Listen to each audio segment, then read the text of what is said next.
Today I'm going to do something I thought I would never do. Show my office on the internet.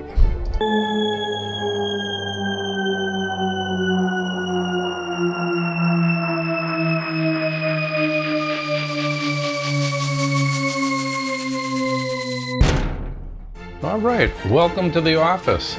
Today we're going to do something that I didn't even know was a thing until a couple of months ago. And that is a desk tour. I had never heard of such a thing. And when I started looking into producing some YouTube videos, I saw these were out there and fairly common.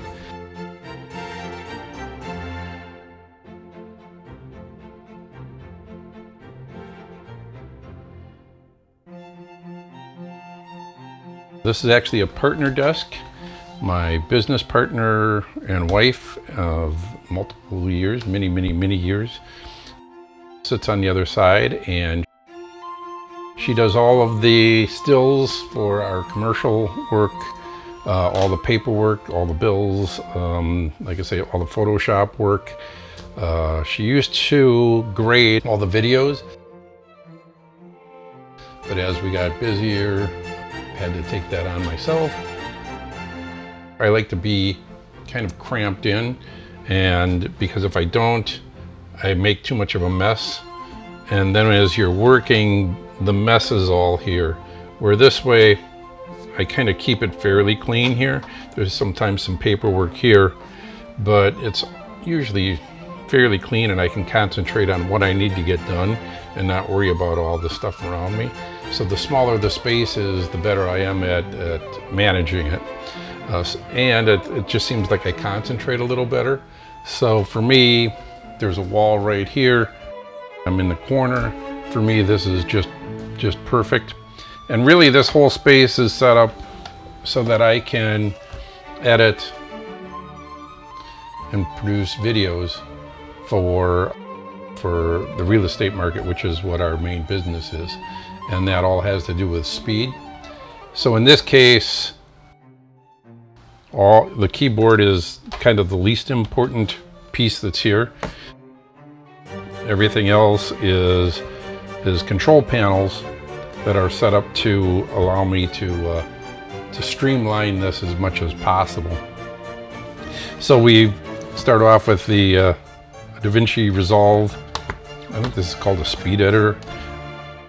And it's not bad. It does most of what you need to do here. This section is useless. It was designed for live broadcasting cameras. I wish they would allow you to program these so that in this timeline I've only got it down to the bottom, but a lot of times I'm working on 3 or 4 timelines or different tracks. It'd be nice if you could just hit the number and have it move to that track, but it doesn't, so that's kind of wasted space. The Stream Deck over here is probably much more important to me. I can basically set this up to do everything I can do here if I wanted, but because I've loaded this up with things that I do as well, and this I can set up any way I want. So if I want it to do 2 or 3 keystrokes for me, I can hit one button and have 2 or 3 things happen. Here, again, it's all predefined, so it kind of works out real well. And then this is really, I would not have this anymore. This is the Loupedeck, but I bought this before I bought the Stream Deck, and it's nice to have. I really only use like 2 or 3 functions on it anymore.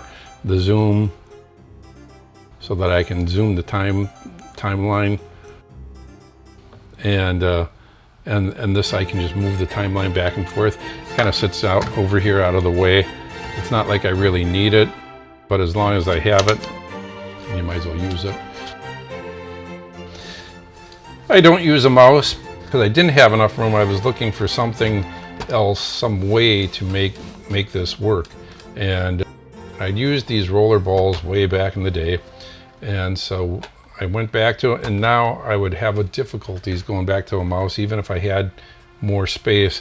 I just get so used to this. Your hand doesn't have to fly all over. You're not kind of doing that number. And so yeah, this is the Kensington Love it. I love the size of it.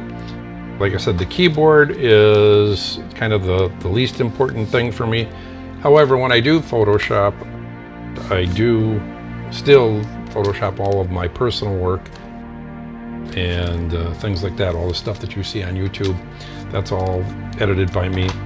I do the shortcut keys because I've never set these up for Photoshop. This is set up for DaVinci. And yeah, all of my editing is done in DaVinci Resolve. And the reason for the 3 screens really has to do, again, with speed. I would probably be okay doing everything off of here, except if it's out of focus. Rarely it is, but if there's a clip out of focus, you don't necessarily see it here. Where here you'll see it right off, and you can just grab another clip. And the worst thing to do is get your whole timeline together, do your grading, get everything all set, then go to view your video and find out you got a clip that's out of focus, and now you got to go back into it. I guess we should open this, see what we have in here. Pen. I do, when I fill out the grocery list and I order our groceries, I use this to scratch out what I've ordered. Pencil. I think I put this pencil in when we put this desk here about 6 or 7 years ago. I don't know that I've ever used a pencil. And behind me here is kind of the museum. We have the old Kodak cameras. These are kind of fun. Unfortunately, none of them work anymore. So they were 35mm cameras, interchangeable lenses, and about 10 years ago, I got really enthralled with them and bought probably about 5 or 6 over the time. What happens is they're very cheap cameras, and they weren't the best in the day, but there's always something that is breaking on these things. This is something kind of special to me. My daughter-in-law gave it to me. It was her grandfather's, and he used it for a wedding chapel he had in Las Vegas. When I first got it, one of the shutters was messed up on the lens, so bought a new lens for it. Seemed to be working okay.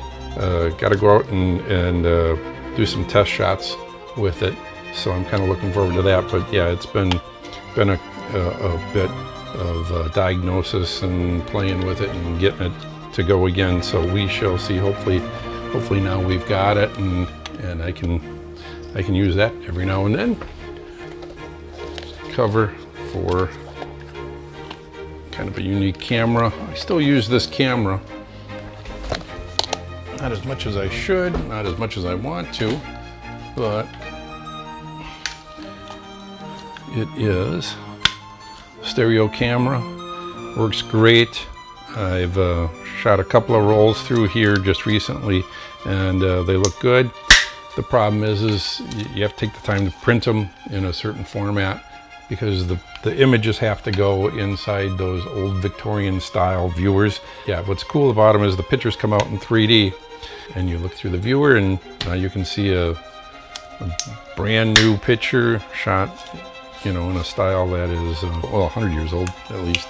So yeah, and I wouldn't use the case for this anymore. I always get a kick out of it, because a lot of these cameras, these older ones, came with these really beautiful cases, and obviously they weren't meant to be used every day the way we use cameras today. Thanks for watching. Please like, subscribe, and comment.